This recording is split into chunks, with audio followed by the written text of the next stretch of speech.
3/4 of American adults drink coffee, about half of which on a daily basis. That comes out to 1 million tons of coffee every year. Might there be grounds for concern? Population studies have found that coffee drinkers tend to have lower risk of Parkinson's, less prostate cancer, especially the women, less liver cancer, less diabetes, liver cirrhosis, depression among women, and a reduction in mortality overall, such that coffee drinkers tend to live longer than non-coffee drinkers, with mortality bottoming out at about 4 cups a day. But these are all just associations. You don't know if it's cause and effect until you put it to the test. For example, coffee really does seem to protect the liver. Take people with chronic hepatitis and have them drink coffee or not for a month, then switch them back, and the coffee really did seem to help. Similarly, randomize Parkinson's patients to get 2 cups of coffee worth of caffeine and get a significant improvement in movement symptoms within 3 weeks. Runners randomized to drink coffee shaved about 6 seconds off their mile.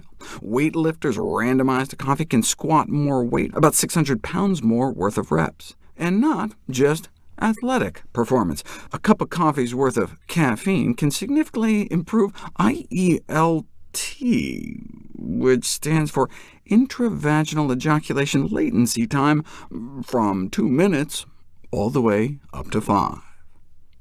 Unfortunately, those effectively randomized at birth to genetically just have higher predilection to drink coffee do not appear to be protected from diabetes, or depression, or Alzheimer's, or obesity, or metabolic syndrome, so it seems the protective associations may just be due to confounding factors, like maybe those who drink coffee just happen to exercise more or something.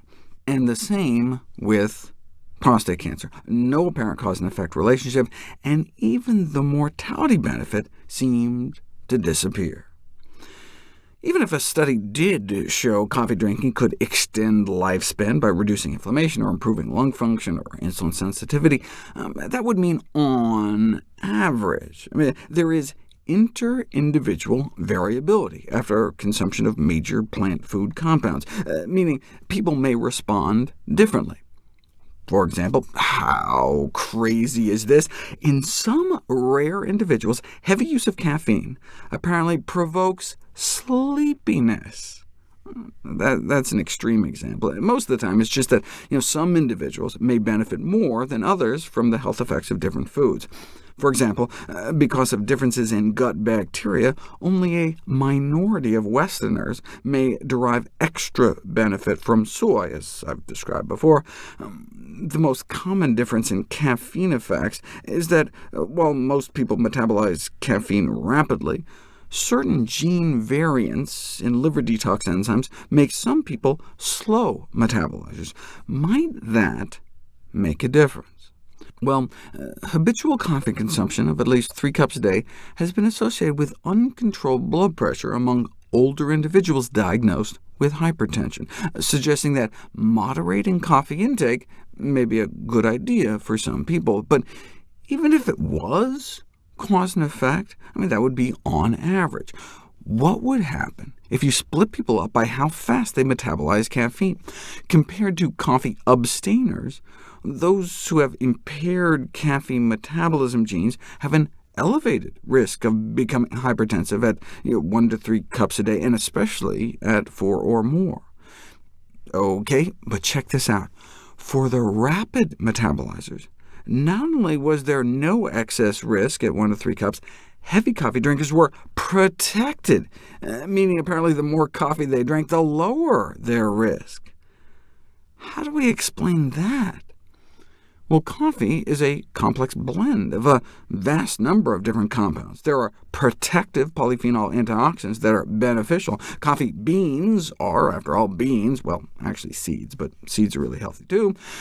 On the other hand, there's the caffeine, which can spike adrenaline levels in the blood, but only if you're a slow metabolizer. Rapid metabolizers can clear caffeine so fast that there's no increase in adrenaline, even at 4 or more cups a day.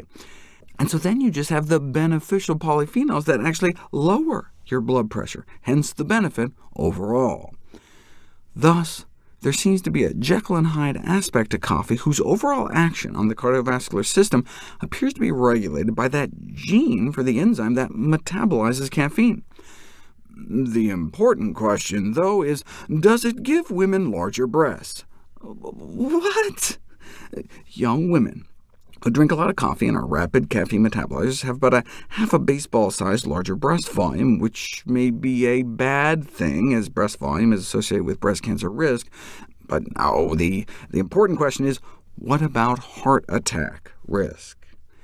In slow metabolizers, daily coffee consumption appeared to double the odds of a heart attack, or even quadruple the odds at 4 cups a day, whereas in the rapid caffeine metabolizers, daily coffee consumption was protective, cutting the odds of a heart attack by more than half, or at least until you get up to 4 more cups a day. The protective effects observed among rapid metabolizers suggest that the efficient elimination of caffeine might have unmasked the protective effects of other phytochemicals in coffee. We think it may be the adrenaline again, since if you're a slow metabolizer of adrenaline, high coffee consumption may put you at risk as well.